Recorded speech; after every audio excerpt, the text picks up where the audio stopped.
Vidéosurveillance en entreprise. Comment ça se passe, maître? En vertu de son pouvoir de direction, l'employeur, il peut mettre en place au sein de son entreprise un système de vidéosurveillance. Il a pour but de préserver la sécurité des biens, des personnes, dissuasif et de prévenir des éventuelles infractions qui pourraient se produire.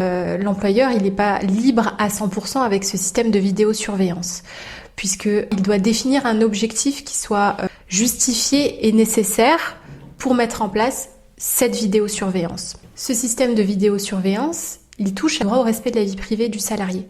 Et c'est la raison pour laquelle il faut l'utiliser de façon responsable, si je puis dire. L'employeur, il peut pas tout simplement surveiller de façon constante et permanente son salarié. En pratique, ça veut dire qu'il peut pas installer une caméra sur le poste de travail de son salarié, sauf vraiment circonstances très particulières. Il peut pas non plus installer une caméra dans des zones de repos, de pause, dans un local syndical par exemple.